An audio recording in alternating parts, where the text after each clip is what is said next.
Okay, I need to tell you about the exact moment my brain broke. Not in a bad way, in a good way. In the specific way that happens when something shifts inside your head and you can never go back to thinking the way you did before.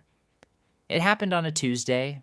I had just checked my account, and instead of immediately closing the app in a cold sweat like I had done every single Tuesday for the previous 30 years of my life, I smiled. Not because I was rich.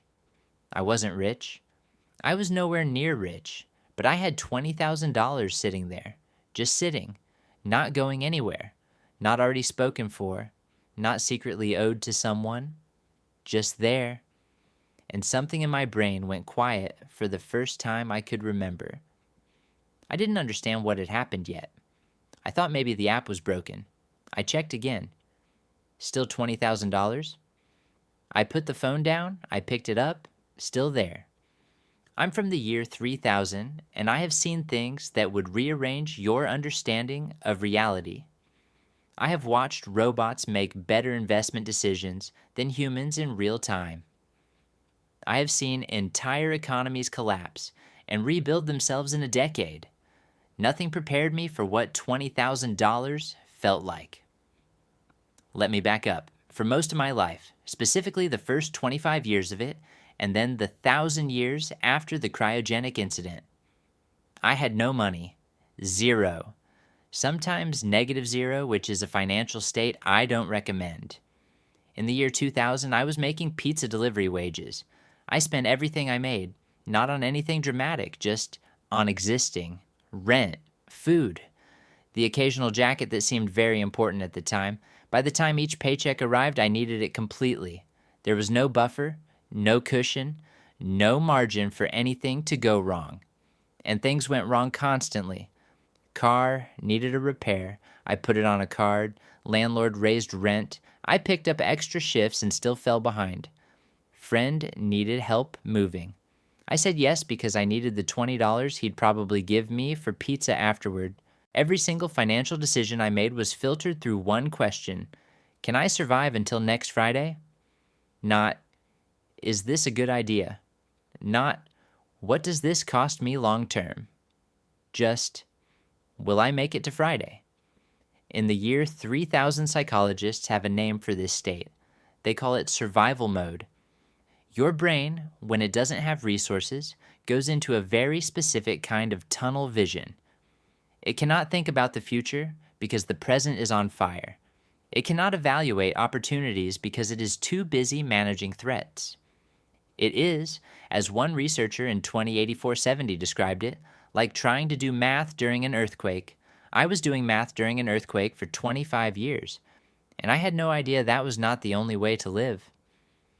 The first time I saved $20,000 was in the year 3000, after I woke up from the tube, after I somehow got a job, after I spent a long time making the same mistakes I'd made in 1999, because apparently 1,000 years of cryogenic sleep does not cure financial patterns. But then something clicked. I started understanding compound interest. I stopped buying things I'd forget about in a week. I redirected what I could every month. And one Tuesday, as I mentioned, I checked the account. $20,000. Here's what changed. The earthquake stopped, not permanently, not forever.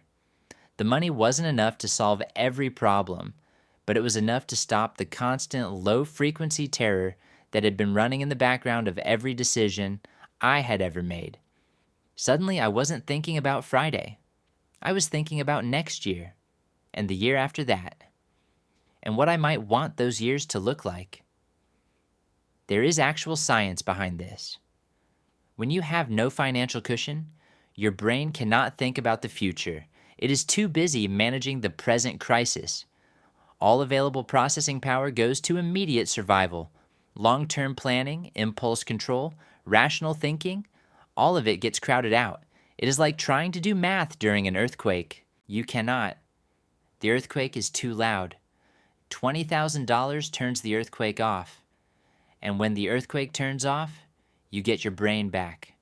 Now, let me show you what this looks like in math, because the psychological shift is real, but the math is where it gets genuinely ridiculous. Say you're saving $1,000 a month, earning 8% on your investments. Getting to your first $20,000 takes about 19 months, a year and a half, of discipline, of saying no to things, of watching the number go up slowly and trying not to lose motivation when it doesn't feel like enough. 19 months. Hard. Most people quit somewhere in here. The number doesn't feel meaningful yet. The progress feels invisible. The sacrifice feels very visible. But here's the thing. Your second $20,000 doesn't take 19 months. It takes 17. 2 full months faster. Same contribution, same effort, same risk. 2 months faster. Why? Because now the first $20,000 is working alongside you. It's generating its own returns. It has become a second income that you never have to show up for, never have to negotiate for, never have to endure a performance review for. It just runs quietly in the background doing math on your behalf. Your third $20,000, faster again. Your fourth, faster again. By the time you're working toward your 10th $20,000, the money is doing more of the heavy lifting than you are. And when your portfolio reaches $400,000, you can generate a full $20,000 in 5 months without adding a single dollar of new contribution. The same amount that took you 19 months to save the first time is now appearing automatically every 5 months from returns alone. In the year 3000, we call this the tipping point. The moment your money starts hiring itself. Before the tipping point, you are the engine. After the tipping point, you are increasingly the passenger, a very wealthy, increasingly comfortable passenger, while the engine runs itself. I did not experience this as a young person in the year 2000. I experienced it for the first time at age 1025, and I will not pretend I did not cry a little. But here is the thing I want to make sure you understand, because this is the part everyone misses. The $20,000 is not just money. When you save $20,000, starting from zero, you have done something that most people never do. You prove to yourself, with evidence, not with wishes, that you are the kind of person who can control money instead of being controlled by it. Think about what it actually takes to save $20,000 from scratch. You had to track where your money was going every month for a year and a half or longer, not once, not occasionally, consistently. You had to say no to things you wanted, to things that seemed reasonable, to things your friends were buying, to things that were on sale and therefore practically free. You had to resist the version of yourself that appears at 11 p.m. on a Saturday and decides now is the perfect time to buy something. You had to do all of this when the results were invisible, when the account was at $3,000 and felt meaningless, when you were at $11,000 and could see the goal, but it still felt far away, when you were at $18,000 and so close you could feel it, and suddenly everything expensive seemed very interesting. You held. You kept going. You got there. And when you did, something changed about your identity. In the year 3000, we did a massive longitudinal study on financial behavior across 10 generations. One of the most striking findings was this: the single strongest predictor of long-term wealth was not income level, not investment strategy, not even starting age. It was whether a person had, at any point in their life, saved their first $20,000 from scratch and left it alone. People who had done this thought differently, made different decisions, saw different opportunities, not because of the money itself, but because of what they had proved to themselves in the process of accumulating it. I am a person who can do hard things with money. That identity changes everything. Quick side note before we get to the next part. In the year 3000, they sell a pill that is supposed to give you financial discipline. It costs $400. The irony of spending $400 on a discipline pill is apparently lost on a significant portion of the population. The pill does not work. The $20,000 does. Moving on. Let me tell you about walking away money, because this changed my career and I think it will change yours. When I was delivering pizza, I could not say no to anything. Terrible shift hours? I said yes. Manager who treated me like a problem to be managed? I smiled and nodded. Opportunity to pick up a second job I hated? Took it immediately. I was not spineless. I was broke. There is a difference. When you need the next paycheck to survive, you negotiate from nothing. You cannot ask for more because you are terrified they will decide you are not worth it.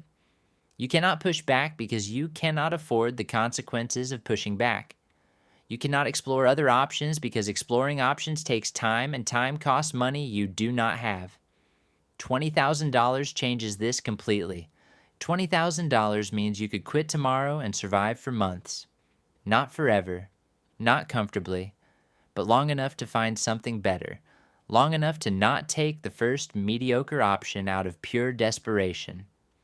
I call this walking away money.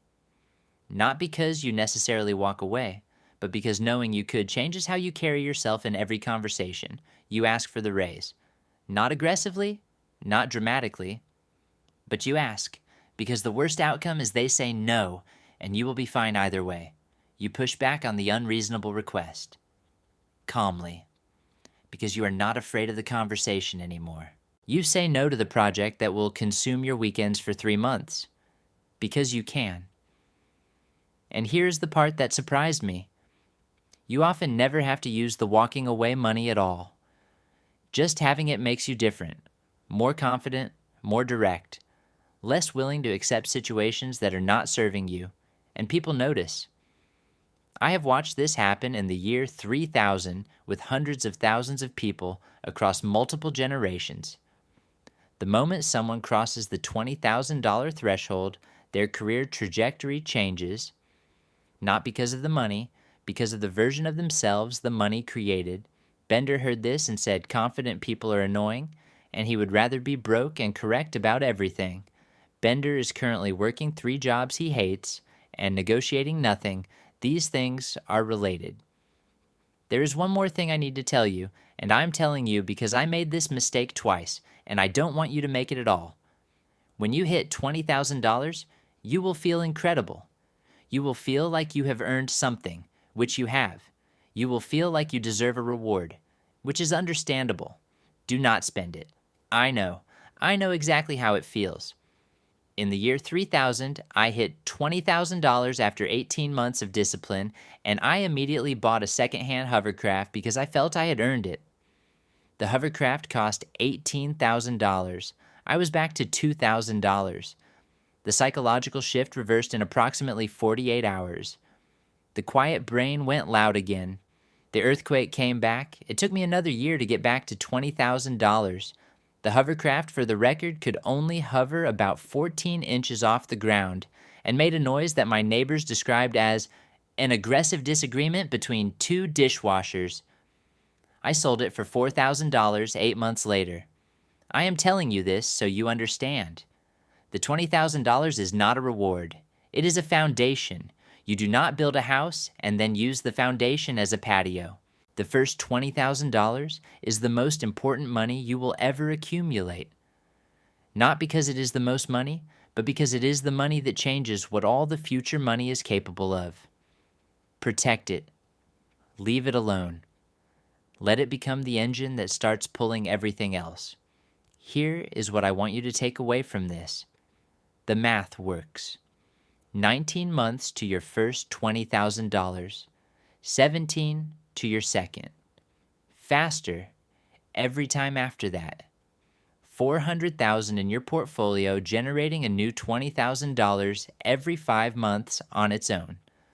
The acceleration is real, and it is waiting for you at the end of 18 months of consistent saving. The psychology works. Survival mode ends, long-term thinking begins. Opportunities become visible that were invisible before. Your career changes. Your relationship with every financial decision changes. The identity shift works. You become someone who controls money. That identity outlasts any single financial decision you will ever make. But all of it, the math, the psychology, the identity, starts with one thing: 19 months, $1,000 a month, first $20,000. After that, the engine starts helping you. Before that, you are the engine. You are the engine right now, which means you have exactly the amount of control you need to start. You don't need more money. You don't need better circumstances. You don't need to wait until things stabilize. Things do not stabilize. I can confirm this from the year 3000. Different problems, same feeling, same excuse. Start with what you have. Protect the first $20,000 like it is the foundation of everything you will ever build. Because it is. Subscribe, like, hit the bell. Bender heard this explanation and immediately decided he already had his own $20,000, and it was just spread across 17 different side hustles that had not technically made money yet. This is not what $20,000 means. Bender is currently operating in survival mode and does not realize it. Don't be Bender, and maybe just check your account right now. Not to close the app in horror, just to see where you are. Every number is a starting point, even 0, especially 0.